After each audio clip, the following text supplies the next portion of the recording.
Fala galera, eu sou o Pedro Rodrigues e eu estou aqui hoje para dizer que finalmente o NoClass resolveu investir nos animes. A partir de agora, toda semana nós teremos um episódio novo aqui no canal só tratando sobre o assunto. Nesse primeiro episódio vamos contar um pouco sobre como surgiram os animes e a história deles aqui no Brasil. Vamos lá! Primeiramente é bom explicar que anime ou anime é o termo usado para se referir a animações de origem ou estilo japonês. Bom, sobre isso é bom explicar também duas coisas. Primeiramente é que eu falo muito mais anime do que anime. E segundo é que o significado que eu acabei de apresentar é a forma como nós ocidentais utilizamos. No Japão, por exemplo, o termo anime é nada mais do que a pronúncia abreviada da palavra que significa animação. Portanto, lá eles colocam no mesmo pacote obras como Dragon Ball, Os Simpsons e A Turma da Mônica, sem separação, diferente do que a gente faz aqui no Brasil, por exemplo. Por causa da exibição dos animes sempre estarem vinculados a programas infantis, os próprios acabaram tendo essa conotação pelas pessoas. Nós, fãs, ficamos incomodados e passamos a alertar todas as pessoas de forma categórica que desenho é uma coisa e anime é outra. Bom, dito isso, vamos à história. As animações já estavam presentes na cultura japonesa há muito tempo, com registros de animações sendo exibidas nos cinemas em meados de 1913. Um dos exemplos é Saru Kanikasen, a luta entre o caranguejo e o macaco, produzido por Seitaro Katayama.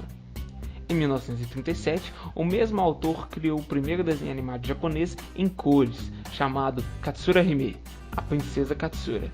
Mas foi após a Segunda Guerra Mundial, ali por volta dos anos 50, que os japoneses tiveram contato com a cultura americana, principalmente com as obras de Walt Disney. E assim, os animes realmente deram um start, com diversos artistas e estúdios iniciando projetos de animação.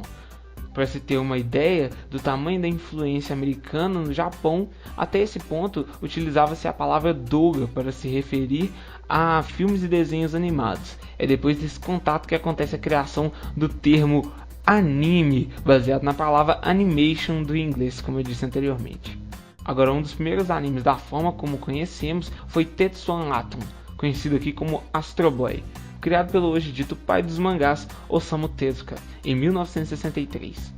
Astro Boy fez tanto sucesso que Tezuka teve recursos suficientes para investir em sua própria produtora, a Mush Productions. Isso impulsionou o mercado e fez com que outras produtoras também começassem a investir no setor, resultando na criação de mais animes. Aproveitamos que mencionamos o caso de Astro Boy, é legal dizer que assim como ele, outros animes também são fruto de uma adaptação. A obra por trás deles, na maioria das vezes, é o mangá, os quadrinhos japoneses que têm páginas em preto e branco e são lidos da direita para a esquerda, mesmo nas publicações em outros países.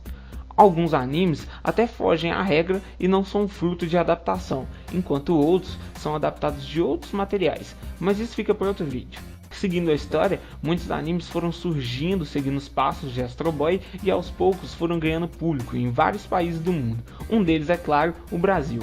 A chegada deles aqui foi por volta dos anos 60 e é difícil precisar qual foi o primeiro título a vir para o Brasilzão da massa, mas tudo indica que foi Match Go Go Go, ou como os outros países conhecem, Speed Racer, de acordo com a nossa pesquisa muito bem embasada na Wikipedia. Esses e outros fizeram sucesso na programação até que, durante a ditadura, em 1970, uma lei foi decretada para censurar quaisquer produções nacionais e internacionais que ofendessem a moral comum e aos bons costumes. Aí deu ruim pra nós. Os animes só foram retornar na telinha brasileira na década de 80, na extinta e hoje lendária TV Manchete. Esta sim investiu pesado nos animes e trouxe vários títulos consagrados. No início até que não eram muitos, nessa época a Manchete se focou muito nas séries tokusatsu, como Jaspion, Jiraiya, Black Kamen Rider e Ultraman. Foi só nos anos 90 que a Manchete daria início ao que eu posso chamar de a segunda geração dos animes no Brasil. Em 94, um acordo simples que envolvia a troca de episódios de animes por espaços publicitários na programação trouxe eles.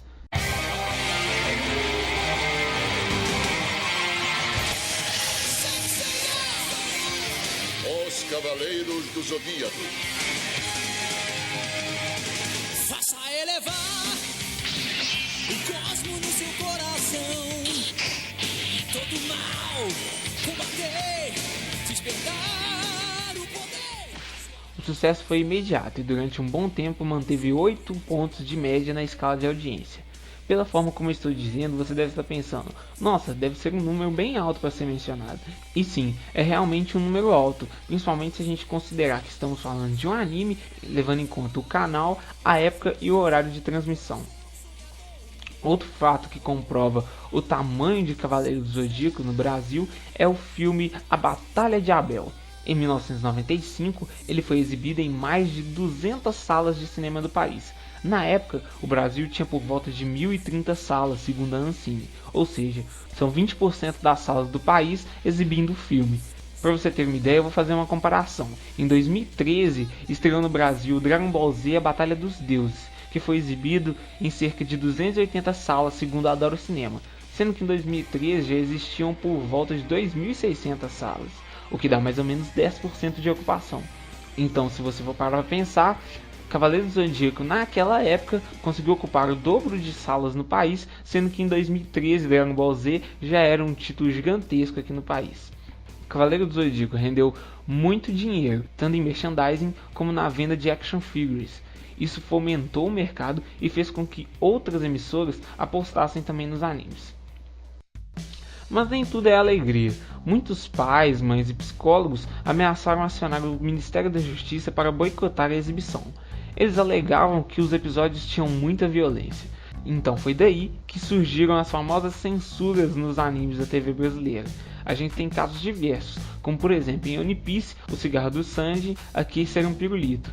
E em alguns casos as cenas são deletadas, como a cena famosa de Goku e Bulma no Dragon Ball clássico. Vários animes exibidos aqui no Brasil têm diversos exemplos de como a censura atuou. Dá até para fazer um Noclast Top 10. Com tudo que a Manchete estava fazendo e trazendo outros animes como Shurato, Sailor Moon, Yu Yu Hakusho e Capitão Tsubasa dos Super Campeões, as outras emissoras não poderiam ficar para trás. O SBT, por exemplo, entrou na jogada com títulos importantes, e eu vou citar aqui os 3 mais pesados: Dragon Ball clássico, o Astro Boy e Street Fighter, que muita gente aqui no Brasil hoje em dia não sabe, mas sim, Street Fighter tem uma série em animes e essa foi exibida no SBT. A Record também não veio pra brincadeira, investiu pesado, mas bota pesado. Esse meu jeito de viver, quem nunca foi igual? A minha vida é fazer o bem vencer o mal. Na reta final dos anos 90, o clima ficou ainda mais tenso, porque a Band bateu na mesa e trouxe a sequência do sucesso exibido no SBT.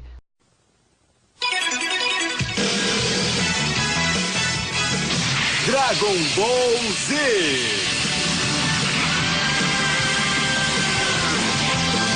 O céu resplandece ao meu redor, ar e estrelas brilham entre as nuvens sem fim. Só a verdade vai cruzar pelo céu azul, Aparentemente, as exibições dos episódios não tinham vínculo com nenhum programa, eles eram simplesmente exibidos durante a programação. A Globo, que queria rivalizar com a Record, que tinha o Pokémon, trouxe o Digimon, e eu me pergunto se é daí que vem a rivalidade entre os dois animes. Com o início dos anos 2000, a Globo criou aquela que está no coração de muitos até hoje, a TV Globinho, onde foram exibidos outros grandes títulos como Yu-Gi-Oh!, Medabots e Beyblade.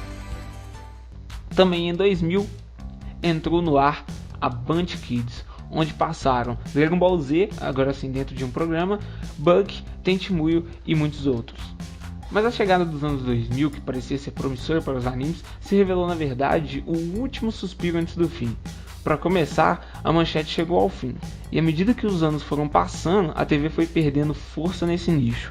Um pouco pela classificação indicativa, que restringiu o número de animações que eram viáveis à TV, um pouco pela criação do projeto de lei lá em 2003, que faria emissoras transmitirem um número mínimo de 50% de animações nacionais, e ainda também o começo de debates relacionados à publicidade voltada para crianças, que teve grande capítulo lá agora em 2014, quando o Ministério da Justiça considerou essas campanhas abusivas.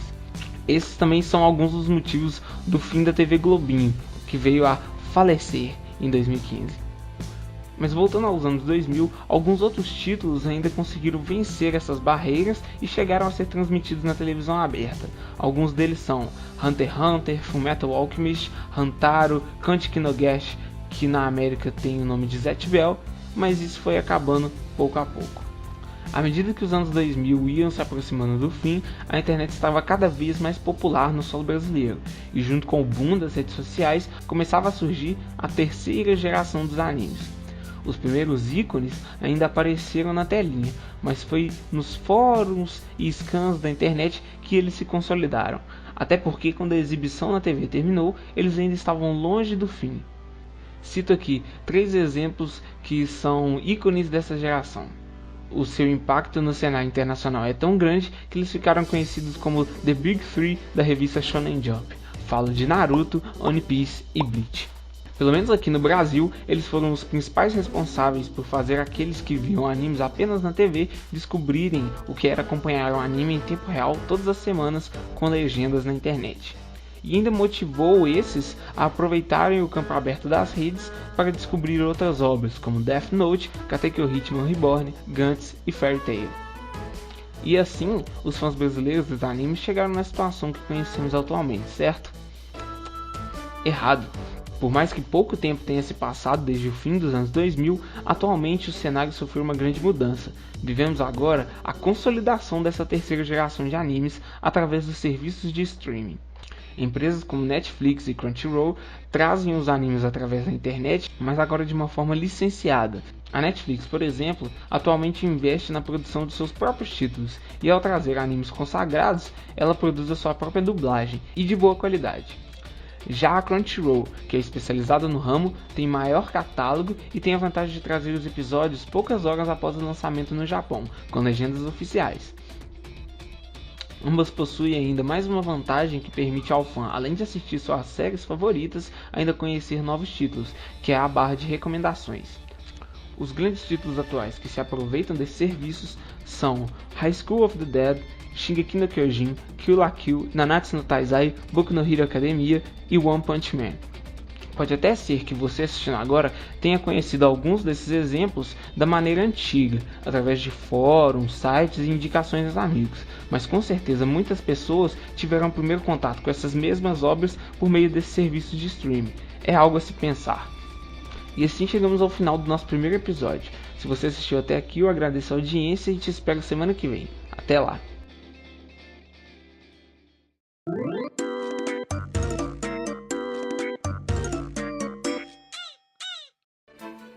É hora do duelo! Vá, meu mago negro, ao ataque com magia negra! Vai, Kaiba, agora é sua vez. Exódia, obliterar! O coração das cartas vai nos guiar.